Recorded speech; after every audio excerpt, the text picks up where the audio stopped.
সেইগুলোর ব্যাপারে আমাদের জবান হচ্ছে বন্ধ। প্রত্যেক সাহাবী জান্নাতি, হযরত আমিরে মুয়াবিয়াও জান্নাতি, মাওলা আলীও জান্নাতি। সুবহানাল্লাহ।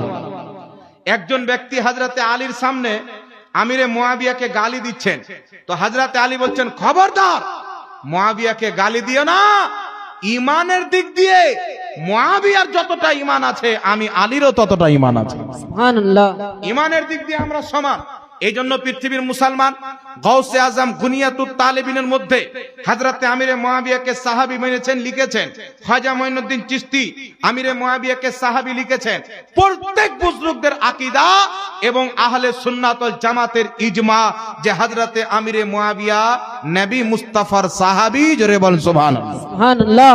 কোন ব্যক্তি যদি হযরতে আমিরে মুয়াবিয়াকে কাফির বলে, তিনাকে মুসলমান না বলে, তাহলে সেই ব্যক্তি নিজেই কাফির হবে, তার ইসলামের সাথে কোনো সম্পর্ক থাকবে না, সে অমুসলিম, চিরস্থায়ী জাহান্নামী, যতই নামাজ পড়ুক, যতই রোজা রাখুক।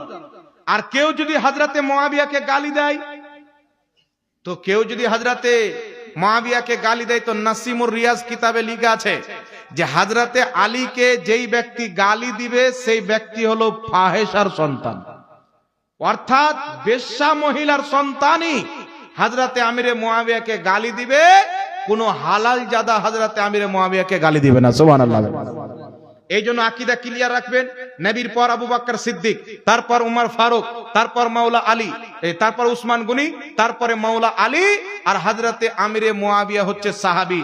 হযরতে আমিরে মুয়াবিয়া আলীর সঙ্গে যে যুদ্ধ হয়েছেন, এই বিষয়ে হযরতে আলী হক পথে ছিলেন, হযরতে আমিরে মুয়াবিয়া খাতায় ইজতিহাদির পত্নী ছিলেন। হযরতে আমিরে মুয়াবিয়া হক, হযরতে আমিরে মুয়াবিয়া খাতায় ইজতিহাদি করেছেন, হযরতে আলী হক পথে ছিলেন। তবে সাহাবী দুইজনই মুসলমান। ইনাদের সাহাবিয়াতকে কেউ যদি অস্বীকার করে, সেই ব্যক্তি নিঃসন্দেহে জাহান্নামী ব্যক্তি, জান্নাতের খুশবু পাবে না। কথা বলছেন? বর্তমানে শিয়া মতবাদ আপনাদের কালিয়া চোখেও প্রোডেক্ট হচ্ছে, ছড়িয়ে যাচ্ছে। কেউ যদি হযরতে আমিরে মুয়াবিয়াকে গালি দেয়, মনে করবেন এ সুন্নি নয়, এই ব্যক্তি হচ্ছে শিয়া ব্যক্তি, সুন্নি নয়। আর শিয়ার সাথে সুন্নিদের কোনো সম্পর্ক নাই, কারণ শিয়ারা হচ্ছে পাক্কা কাফির। ওদের নিকটে এই যে পবিত্র কোরআন আমাদের কাছে রয়েছে 30 পারা, এদের নিকটে এই কোরআনটা মোকাম্মল নয়, 90 পারা কোরআন আছে, 90 পারা কোরআন। আর শিয়াদের মতে যে আলী রাদিয়াল্লাহু তাআলা আনহু নবীগণ চাইতে উত্তম, নাউজুবিল্লাহ। শিয়াদের মতে কেউ কেউ আবার হযরতে আলীকে খোদা পর্যন্তও বলে, আস্তাগফিরুল্লাহ বলতে হবে। এই জন্য শিয়া কোন পীর যদি হযরতে আমিরে মুয়াবিয়াকে কাফির বলে, ওই পীরকে মানা হারাম, ওই পীরও মুসলমান নয়। মনে রাখবেন, ওর মাননেওয়ালা যত হবে তারাও জাহান্নামে যাবে, পীরও জাহান্নামে যাবে। হযরতে আবু বকর সিদ্দিককে যদি আফজাল না মানে, ওই পীরের হাতে মুরিদ হওয়া হারাম। ওই পীরের বাড়ি যেখানে থাক, ওর ভক্ত যতই হোক না কেন, ও বেটা মুসলমান নয়, তো ওর হাতে মুরিদ কি করে হওয়া যাবে? এই জন্য মনে রাখবেন, আমিরে মুয়াবিয়াকে কেউ যদি গালি দেয়, কোন পীর যদি তিনার ব্যাপারে খারাপ ধারণা রাখে, আর হযরতে আবু বকর সিদ্দিকের প্রতি হযরতে আলীকে ফজিলত দেয়, উত্তম মনে করে, ওই পীর হোক আর সৈয়দ গোষ্ঠীর হোক, তার সাথে আহলে সুন্নাতের কোনো সম্পর্ক নাই, তার হাতে মুরিদ হওয়া হারাম, তাকে পীর বলাই হচ্ছে হারাম। আহলে সুন্নাত ওয়াল জামাতের আকীদা থেকে যেই হটে যাবে, সেই ব্যক্তি জাহান্নামে যাবে। জান্নাতি তারাই হবে যারা আহলে সুন্নাত ওয়াল জামাতের আকীদার প্রতি কায়েম থাকবে। সুবহানাল্লাহ। সুবহানাল্লাহ। এইজন্য আহলে সুন্নাত ওয়াল জামাতের আকীদা মনে রাখবেন, আবু বকর সিদ্দিক, উমর ফারুক, উসমান গনি, তারপর মাওলা আলী, 4 খলিফাই বারহাক। তার সাথে হযরতে আমিরে মুয়াবিয়াও জান্নাতি। জোরে বলতে হবে সুবহানাল্লাহ। কথা আমার বুঝতে পেরেছেন কি পারেননি বাবা? যাই হোক, আল্লাহ পাক বুঝার তৌফিক দান করুক। কিছু বলছিলেন? আল্লাহ তাবারাক ওয়া তাআলা আজকের এই পবিত্র মাহফিলকে কবুল করুক। আমার পূর্বে মাওলানা জাইনুল আবেদিন সাহেব অনেক আলোচনা করেছেন, আর আমি কালকে একটু ঈমান আকীদার ব্যাপারে আলোচনা করেছিলাম, আর আজকে আমার আকীদা আলোচনা হলো আমলকে নিয়ে। যেমন আকীদাও জরুরি, তো আমলও তো জরুরি আছে, নাকি বলেন? এই জন্য এই দুটো নিয়ে আমি আলোচনা করলাম। একজন ব্যক্তি আমাকে একটা মাসলা জিজ্ঞাসা করেছিলেন যে হুজুর, একটা মৌলবি বেরিয়েছে, এই মৌলবি মুসলমানের খানাকে হারাম বলেছে। মুসলমানের খাবার মানে জানেন?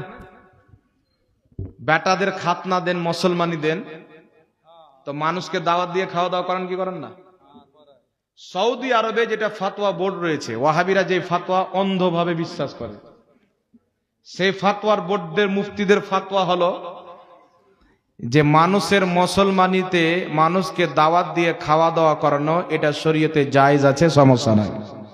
কিছু বলবেন? বলেন।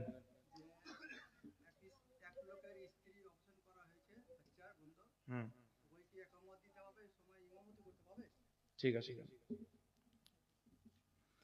তো বিরাদর ইসলাম, ইমাম বুখারী রাহমাতুল্লাহ আলাইহি আল আদাবুল মুফরাদ কিতাবে হাদিস নিয়েছেন হাসান সনদে। হযরতে আব্দুল্লাহ রাদিয়াল্লাহু তাআলা আনহু হযরতে সালিম আরেকজন সাহাবীর মুসলমানি দেওয়ার আদেশ করলেন, খাতনা দেওয়ার আদেশ করলেন, আর সাথে সাথে বললেন যে এদের মুসলমানি উপলক্ষে একটা ছাগল জবাই করো, দিয়ে মানুষকে খাওয়াও।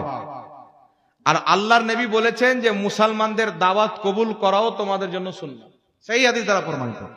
এই জন্য ইমাম নববী শারহে মুসলিমের মধ্যে বলেছেন যে মুসলমানের দাওয়াত এটা জায়েজ এবং সওয়াবের কাজ। বিশ্ববিখ্যাত চারজন ইমাম হানাফি, শাফি, মালিকি, হাম্বলি, চারো মাযহাবে আল ফিকহ আলা মাযাহিবিল আরবাআ কিতাব, মিশর থেকে প্রকাশিত হানাফি, শাফি, মালিকি, হাম্বলি চারো মাযহাব একমত যে মুসলমানের দাওয়াত এটা জায়েজ বরং নেকির কাজ। জোরে বল সুবহানাল্লাহ। তারপরে ইমাম ইবনে কুদামা আল মুগনি কিতাবে লিখেছেন যে মুসলমানের দাওয়াত এটা হচ্ছে মুস্তাহাব, সওয়াবের কাজ, নেকির কাজ। তারপরে ইবনে তাইমিয়া আহলে হাদিসদের ইমাম মাজমুউল ফাতাওয়াতে লিখেছেন মুসলমানের দাওয়াত এটা জায়েজ এবং নেকির কাজ। তারপরে দেওবন্দীদের ফতোয়ার কিতাব ফাতাওয়া দারুল উলুম দেওবন্দ 18 খণ্ডে বিভক্ত 16 খণ্ডের মধ্যে লিখেছে মুসলমানের দাওয়াতও জায়েজ, আর খেতে গিয়ে তোহফা নিয়ে আসলে ওই তোহফা নেওয়াও জায়েজ। সুবহানাল্লাহ। বাচ্চার মুসলমানি হয়তো কেউ কাপড়, কেউ টাকা পয়সা দেয় না, ওটা নেওয়াও যায়। তো এই বিষয়ে আজ পর্যন্ত 1450 বছরের মধ্যে আজ পর্যন্ত কেউ মুসলমানের দাওয়াতকে নাজায়েজ, নিষেধ, অবৈধ কেউ বলেনি। আহলে হাদিসদের বাপেরাও লিখেছে যায়, দেওবন্দির বাপেরাও লিখেছে যায়, আর আহলে সুন্নাতের চারজন বড় ইমামও বলেছে যায়, ইমাম নববীও বলেছেন যায়, ইমাম ইবনে কুদামাও বলেছে যায়, শত শত ইমামগণ বলেছেন এটা জায়েজ এবং নেকির কাজ। কেউ যদি খাতনা উপলক্ষে আপনাকে দাওয়াত দিতে যায়, এই দাওয়াত গ্রহণ করা হচ্ছে সুন্নাত। জোরে বল সুবহানাল্লাহ। কথা বুঝতে পেরেছেন? বাকি কিয়ামতের সকাল পর্যন্ত কোনো ব্যক্তি এই খাবারকে নাজায়েজ, হারাম প্রমাণ করতে পারে না। যেইগুলো গাঁজাখোর মৌলবি এই ফাতোয়া দিচ্ছে, বর্তমানে বর্ধমানের দিকে একটা পোল্ট্রি মুরগি বেরিয়েছে, দেখেছে? এর কোনো ভাষা জ্ঞান নাই।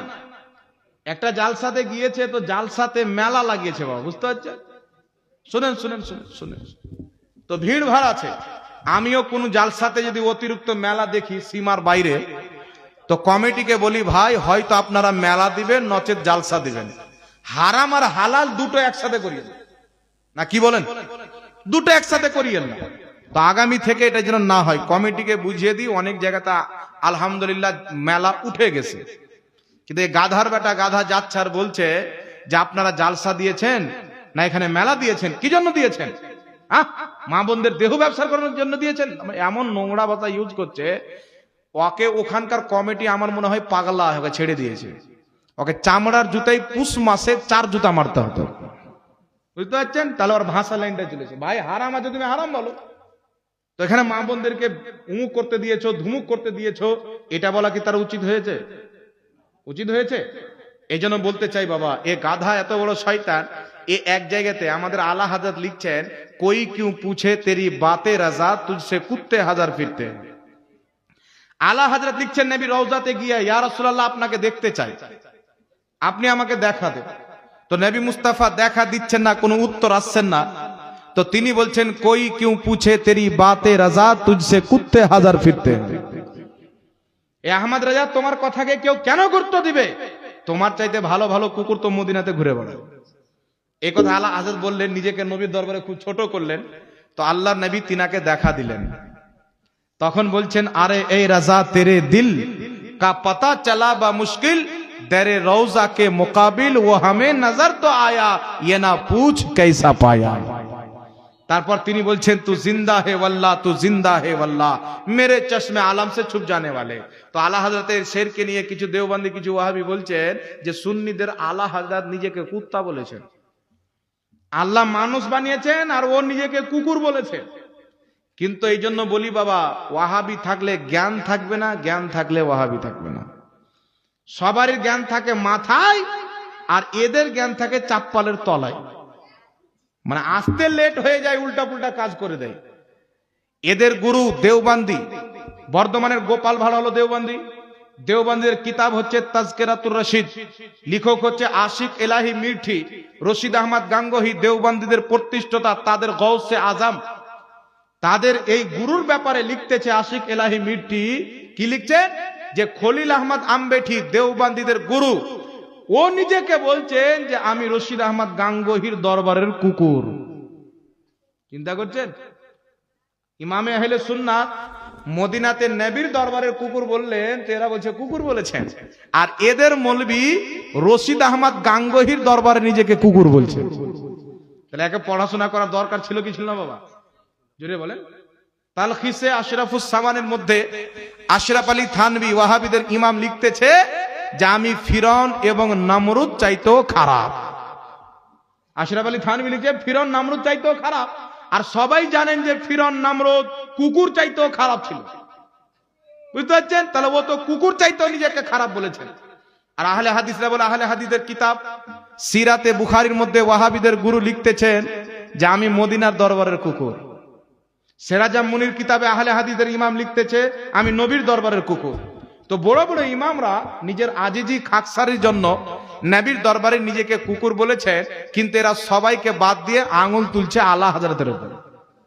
কথা বলছেন? মানে একে বলে মুনাফিক, নিজের পায়জামাতে নোংরা জিনিস লেগে আছে আর ও অপরকে গিয়ে গালি দিচ্ছে।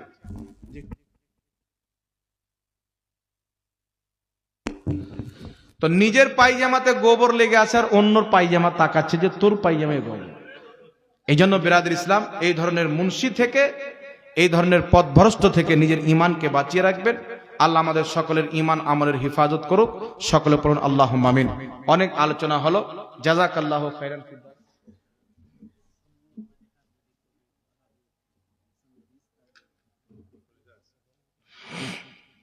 দেখেন বিরাদর ইসলাম, আমাদের আর ওদের মধ্যে তফাৎ হচ্ছে আকীদা। আহলে হাদিস ওয়াহাবিদের আকীদা হলো আল্লাহ তাআলা ঝুট বল सकता है। তাদের ইমাম ইসমাইল দেহলভি এক রোজা কিতাবে লিখেছে আল্লাহ মিথ্যা বলতে পারে। তাদের আকীদা হচ্ছে নবীর ওসিলা শিরক। তাদের আকীদা হচ্ছে কেউ যদি নবীর রওজা জিয়ারত করার উদ্দেশ্যে যায় তাহলে এটা শিরক হবে, হারাম হবে। তাদের আকীদা হচ্ছে নবী মরে মাটির সাথে মিশে গেছে। তাদের আকীদা হচ্ছে যে নবী কিয়ামতে কোনো উপকার করতে পারে না। তাদের আকীদা নবী কিছু দিতে পারে না, নবীকে কোনো ক্ষমতা পাওয়ার দেওয়া হয়নি। তাদের আকীদা নবীর সম্মান বড় ভাইয়ের মতো করতে হবে। তাদের জঘন্য জঘন্য আকীদা কিতাবের মধ্যে লেখা আছে। এবার আমি আপনাদেরকে বলি বাবা, আমি যদি আপনাকে গালি দিই আপনার মা তুলে বা বাপ তুলে, তো আপনি আপনার মেয়ের বিয়ে আমার ছেলের সাথে দিবেন? আমার সাথে রিশতেদারি করবেন? কথা বলেন, সত্য তো?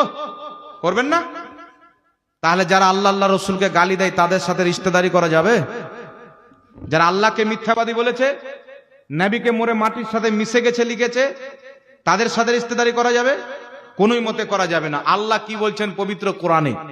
ইয়া আইয়ুহাল্লাযীনা আমানু লা তাত্তাখিযু আবাআকুম ওয়া ইখওয়ানাকুম আউলিয়া ইলা আখিরিল আয়াত। আল্লাহ বলছেন হে ঈমানদার বিশ্বাসীগণ, যদি ঈমান আনার পর, নিজেকে মুসলমান বলার পর তোমার আপন বাপ, তোমার আপন ভাই ঈমান আনার পর যদি কুফরিকে পছন্দ করে, আল্লাহ আল্লাহ রসুলের বেয়াদবিকে পছন্দ করে, আপন বাপ আপন ভাই যদি থাকে তার সাথে তোমার কোনো সম্পর্ক নাই। জোরে বলেন সুবহানাল্লাহ।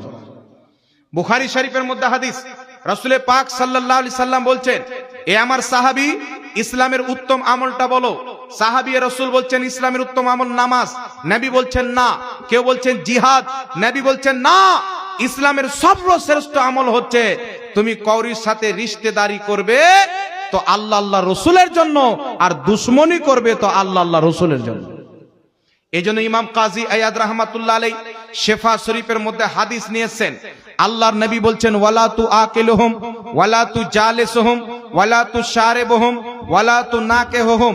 রাসূল পাক বলছেন যারা বদ আকীদা, আল্লাহ রাসূল সম্পর্কে যাদের আকীদা খারাপ, নবী আলাইহিস